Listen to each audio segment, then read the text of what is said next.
Amados irmãos, que o amor de Deus, que a graça do nosso Senhor Jesus Cristo esteja na tua vida. Hoje eu quero iniciar o estudo dos Evangelhos e eu decidi começar por Mateus. Já postamos alguns vídeos sobre a criação, outros sobre Daniel. Eu não vou parar o estudo de Daniel, a gente vai prosseguir, mas de forma paralela eu quero passar também o Evangelho, as palavras de Cristo, porque não adianta você conhecer revelações, mistérios, segredos de Deus, se não conhecer e guardar a mensagem do Evangelho, que é ela que vai te conceder a vida eterna. Pois bem, dos 4 evangelhos, Mateus ele é o mais completo, devido ao seu conteúdo, devido à diversidade dos ensinamentos. Ele traz Cristo como rei, o rei dos reis, tão esperado, o rei que escandalizou muita gente, já que eles esperavam um soberano, um Davi, guerreiro, mas recebe uma criança pobre, e aquilo os escandalizaram muito. Mateus ele conta desde a chegada de Cristo, desde o seu nascimento, a sua fuga para o Egito, desde a sua tentação, o seu batismo no capítulo 3, a sua tentação, e no capítulo 4, na metade do capítulo 4, ele inicia o seu ministério, dá as instruções para os discípulos, faz os seus milagres, demonstra o poder de fogo, que é o poder do Evangelho de Cristo, até o estudo das profecias do futuro, cita inclusive Daniel, no capítulo 24, e até o último capítulo, que é o 28, quando ele sobe aos céus e deixa uma ordem para todos os seus discípulos, que é pregar o Evangelho e batizá-los em nome do Pai, do Filho e do Espírito Santo. E dá uma sentença para aqueles que não recebem: quem crer e for batizado será salvo, quem não crer será condenado, ou já está condenado. Mateus era diferente dos outros evangelhos, porque Marcos, por exemplo, que é o primeiro dos 4, apesar dele estar no primeiro livro, em qualquer Bíblia que você pegar, seja de origem católica ou evangélica, qualquer Bíblia que você pegar para leitura, você vai encontrar Mateus como o primeiro, mas ele não é o primeiro livro que foi escrito. O primeiro livro é Marcos. É o livro que mostra Cristo destronando Satanás. Então é o livro que tem o maior número de curas divinas por expulsão de demônios, e é o livro que tem maior número de expulsões de demônios. É o Senhor literalmente quebrando o domínio das trevas que havia naquela região e no mundo que vivemos. Você vê Lucas como homem, Cristo como homem, a criança oculta, que é entregue a nós de uma forma muito perfeita pelo Pai. Você vê Mateus, o Cristo rei, o rei dos reis, chegado até nós, o Senhor dos senhores, e João, que é o Cristo em espírito, a glória de Deus, a divindade ou a sua natureza divina que é manifesta, principalmente a partir de João capítulo 14. Pois bem, vamos começar então Mateus, exatamente pela sua genealogia, o capítulo 1. Nós lemos genealogia e não imaginamos que tem algo a aprender ali. Mas até na genealogia existem segredos e ensinamentos da parte de Deus para nós. Vamos lá. Livro da geração de Jesus Cristo, filho de Davi, filho de Abraão. Abraão gerou a Isaque, e Isaque gerou a Jacó. Jacó gerou a Judá e a seus irmãos. Veja que na genealogia não constam os outros irmãos. Consta apenas Judá, o 4º filho, de onde gerou Jesus. Aqui já começa uma pergunta boa. Por que que o filho amado, Cristo, não veio da raiz de, por exemplo, de José, que foi o mais importante dos 12 irmãos? Por que ele pegou Judá, o 4º filho? É uma pergunta boa. Judá gerou de Tamar, ou seja, de Tamar. Tamar acabou sendo esposa ou mulher de Judá. Exatamente isso que você ouviu. Pérez veio dessa união estranha,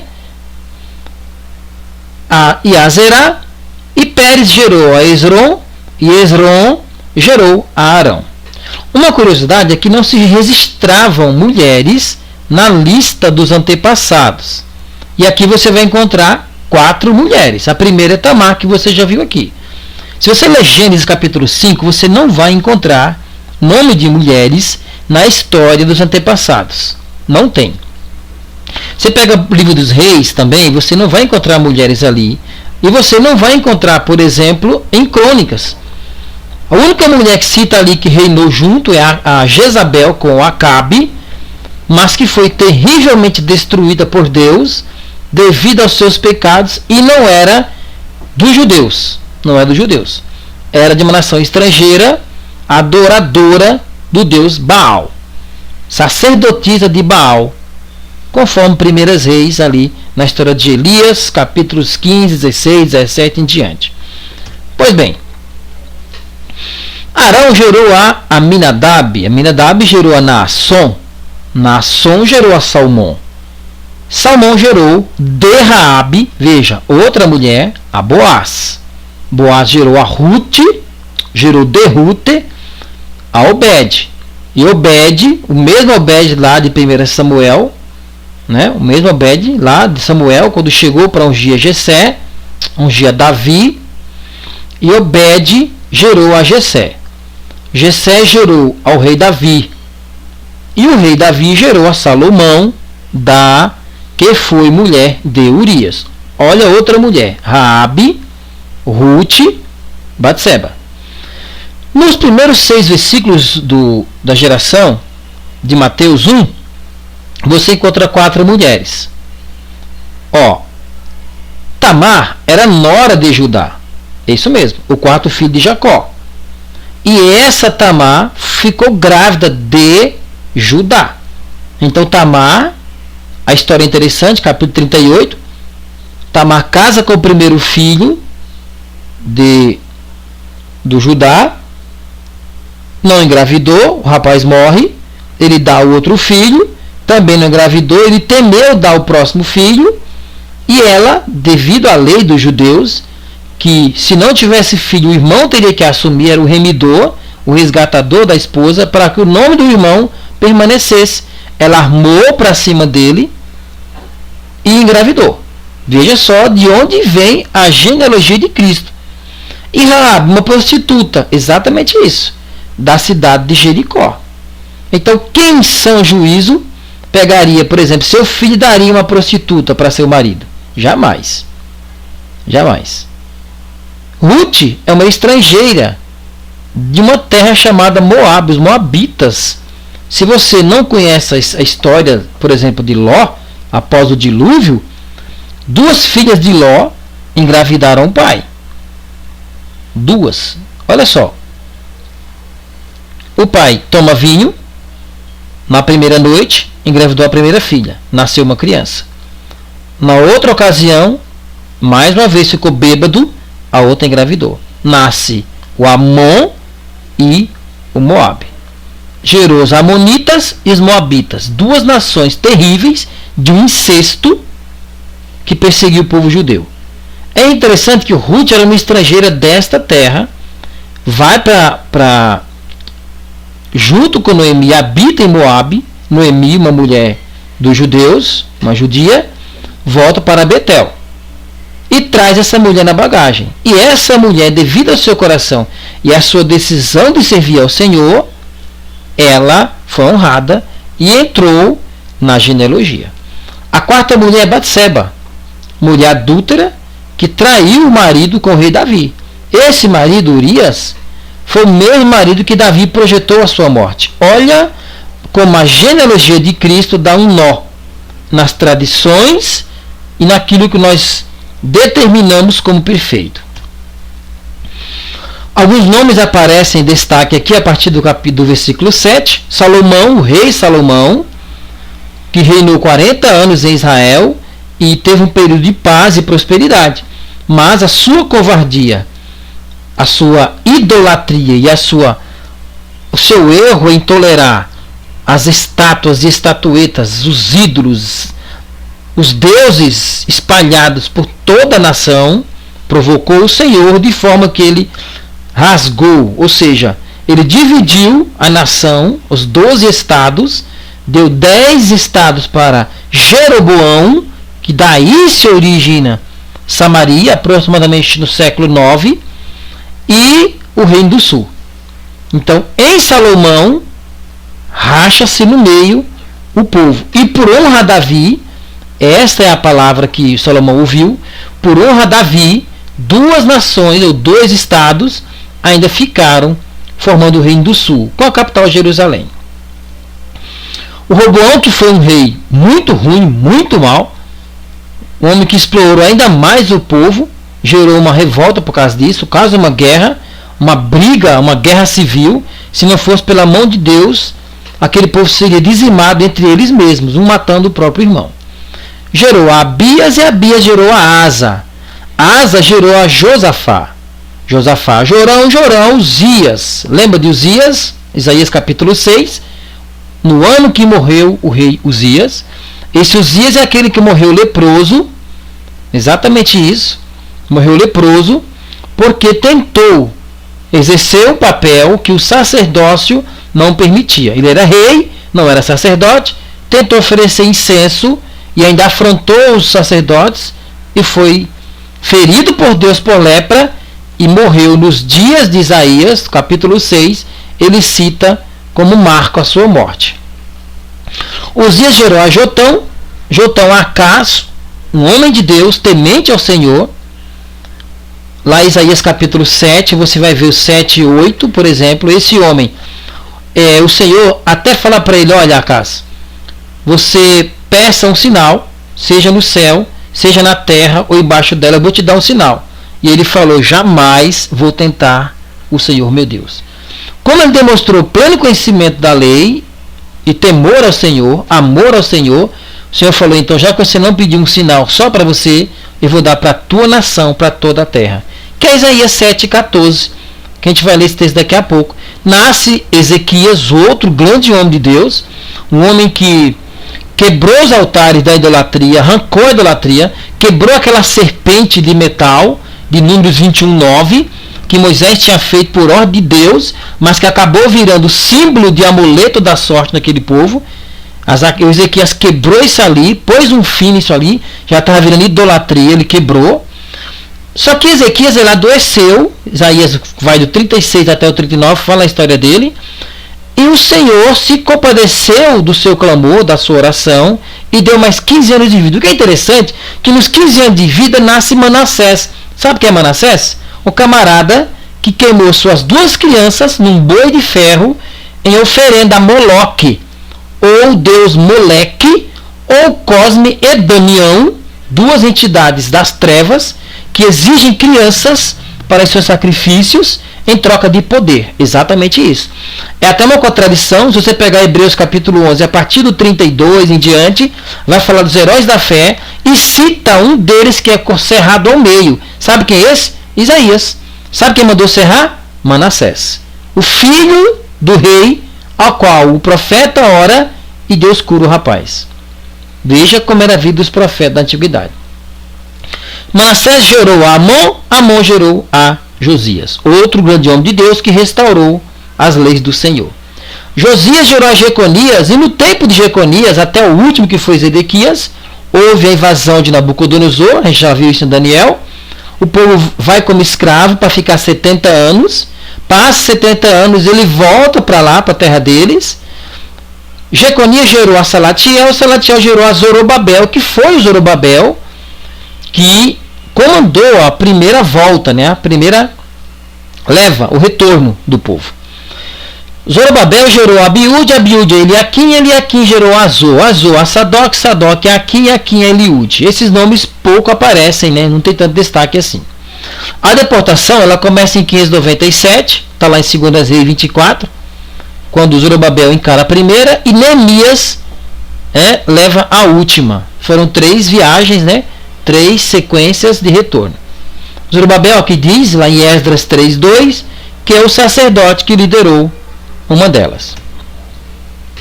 Pois bem, Eliúde gerou Eleazar Matã gerou a Jacó, é outro Jacó já, que foi o pai de José, marido de Maria, do qual nasceu Jesus, que se chama a Cristo.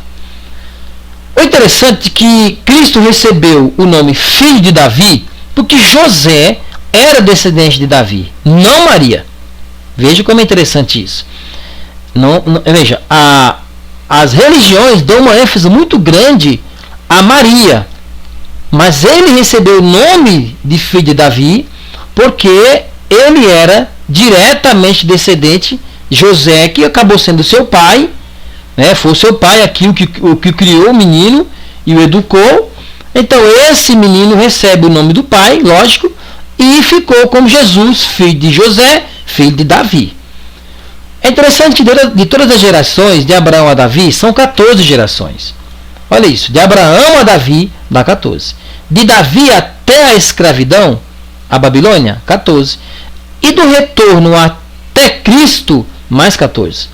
Isso é uma curiosidade, porque 14 gerações, o número 14, é uma possível ligação. Isso é só uma curiosidade, não vai acrescentar em muita coisa, mas é interessante a gente conhecer. A soma das consoantes do nome David, já que não se considera as vogais, o D mais o V dá 14.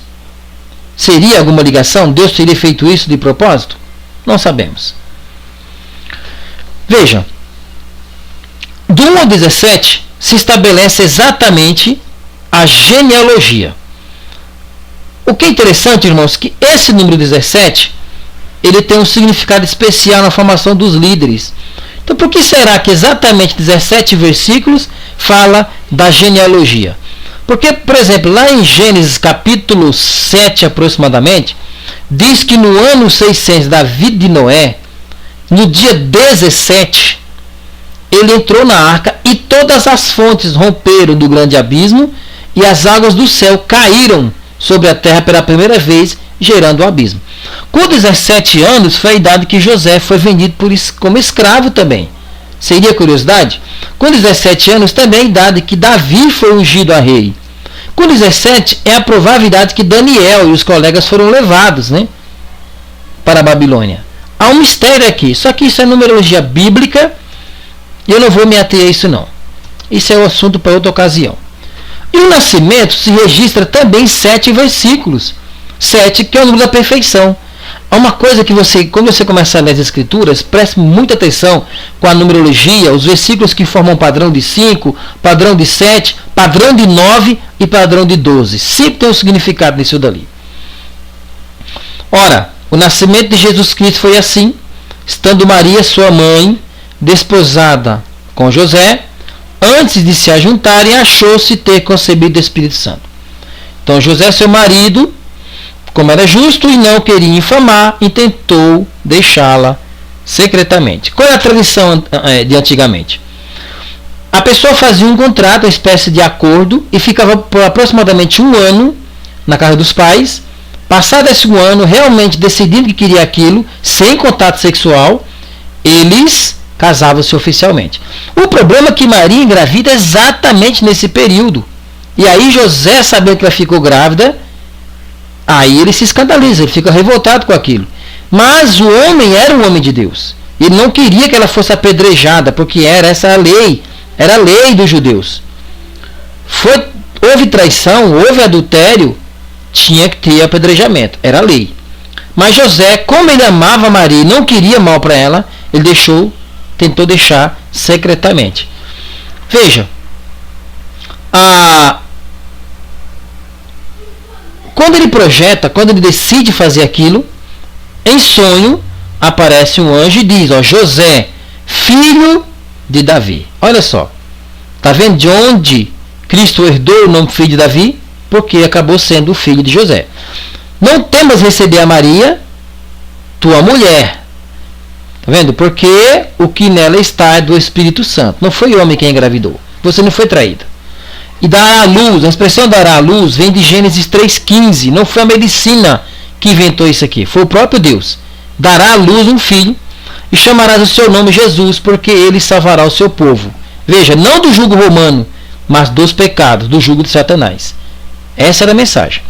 Tudo isso aconteceu para que se cumprisse o que foi dito da parte do Senhor pelo profeta, que diz, veja só, sendo descendente, o pai adotivo de Jesus atribui o mesmo nome para ele, e o nome Jesus significa o Senhor, Deus, salva. Do hebraico, Senhor, Deus, salva. Ao texto de Isaías 7,14, eis que a virgem conceberá, dará à luz um filho, chamá-lo-ão pelo nome de Emanuel, que quer dizer Deus conosco. Esse é o texto, falado para Acás. E José, despertando do sono, fez como o anjo do Senhor ordenara e recebeu sua mulher. E não a conheceu, até que deu à luz o seu filho. Veja, o primogênito. O que isso quer dizer? Maria teve o primeiro filho, foi Jesus. E ele, quando nasceu, ela era virgem. Mas depois ela teve uma vida sexual ativa com seu esposo e teve outros filhos. Então, ela não foi imaculada até a morte, não ficou virgem até a morte. Uma esposa que casou virgem e teve um filho, mas ela teve os seus filhos. Veja que o ensinamento da Imaculada Virgem Maria, ela começa a cair aqui. E se você que está me ouvindo agora fica escandalizado com isso, não faça isso. É a Bíblia Sagrada. Aqui não é o Gessé que está ensinando para você, é a Bíblia. A Bíblia condena o ensinamento, a adoração, seja uma mulher, seja um homem. Conforme 1 Timóteo 2,5, só há um mediador entre Deus e os homens. Não é Maria, não é um pastor. É Jesus Cristo, Filho do homem. Pergunta boa. Por que 4 mulheres na geração de Cristo? É uma pergunta boa. A Tamar registra-se em Gênesis 38:11, como eu falei para vocês. O Judá a engravidou e nem sabia disso, porque ela fez uma cilada para ele. Mas quando descobriram que quando a família percebeu que ela estava grávida, queriam apedrejá-la. Trouxeram perante o homem, o cabeça da família, o Judá, e disseram, vamos apedrejá-la porque ela adulterou e pecou contra a nossa tradição.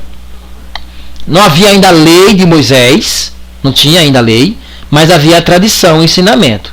Traidora era apedrejada. Isso é muito antes do Êxodo, tá? Gênesis 38. Raabe, uma prostituta da cidade de Jericó, está em Josué 6. Essa mulher defendeu os espias, os homens que foram ver como que era Jericó por dentro. E por ter feito isso, ela esconde aqueles homens dos guardas, livrou-os da morte.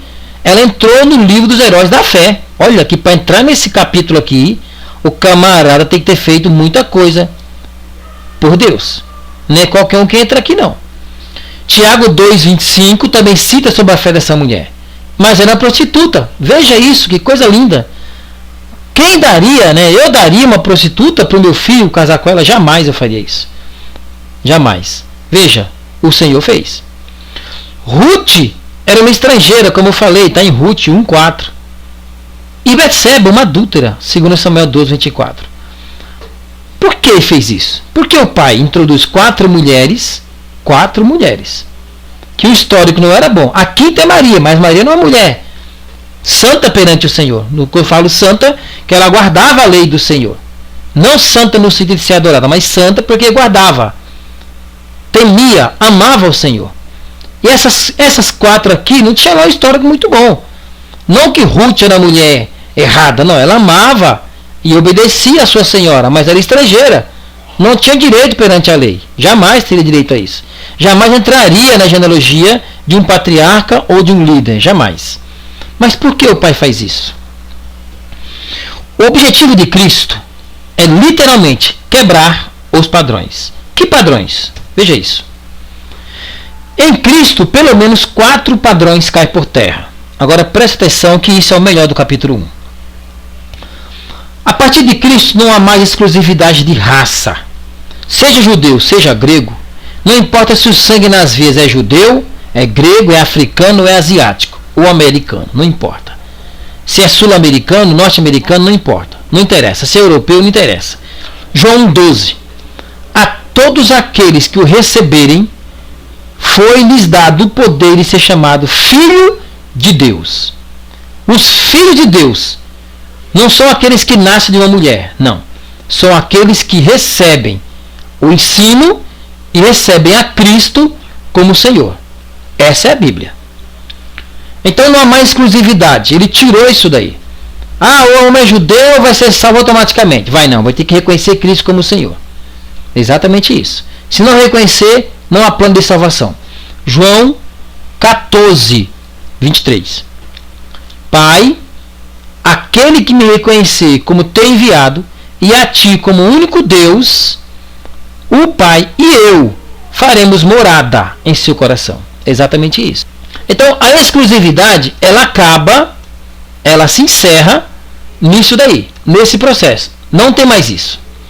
Outra coisa, não vai ter mais exclusividade de ministério. Não existe mais um ministério especial, uma igreja especial, um templo especial. É neste templo, nessa catedral, é nesta igreja, aqui sim Deus mora. Não. O Senhor não habita em paredes, em templos de paredes.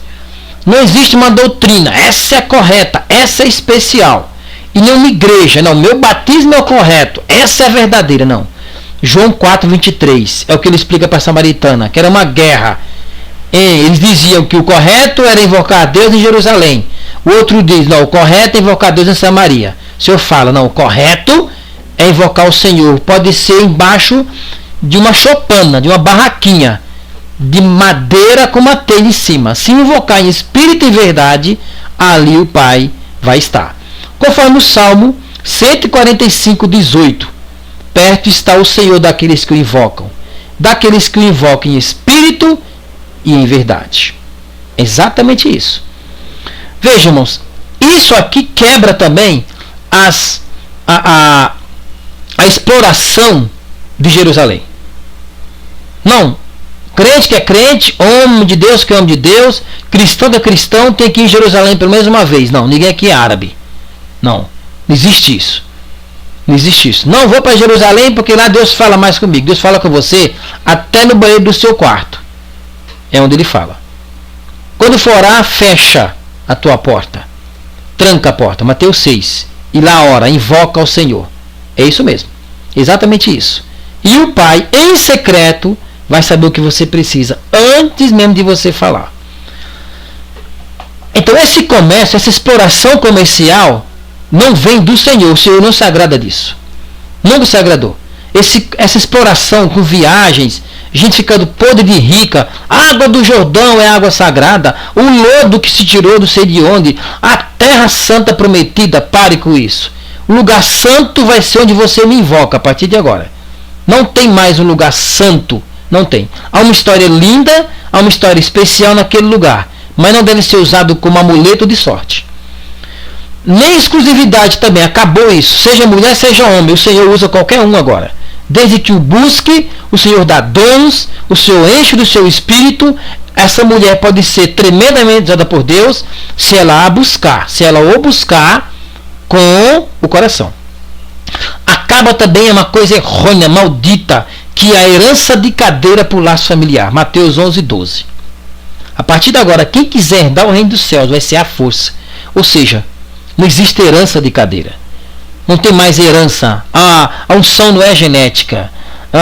Filho de pastor não é pastorzinho. Esposa de pastor não é pastora. Não é isso. Não é. Se você quer levar o seu filho a pastor só porque ele é filho de pastor, você está errado. A unção não é genética. Se você quer consagrar um rapaz a bispo, a qualquer outra coisa, só porque é parente, você está errado. Essa não é a igreja de Cristo. Você pode fazer na sua igreja, que você mesmo fundou. Mas naquela que o Senhor fundou, não funciona assim. Não funciona assim. Veja que as pessoas elas criam isso. Há ministérios aí onde o cara é o único presidente vitalício, é o cabeça de tudo. Isso não vem do Senhor. Nunca veio. Cristo nunca quis um especial. Nunca quis. Ele acaba também com o sumo sacerdócio. Aquele homem que é o santo homem, eu tenho que ir até lá, e eu preciso pegar na mão dele, eu preciso pegar no pé dele, eu preciso ouvir ele falar, para Deus falar comigo. Não, acabou isso.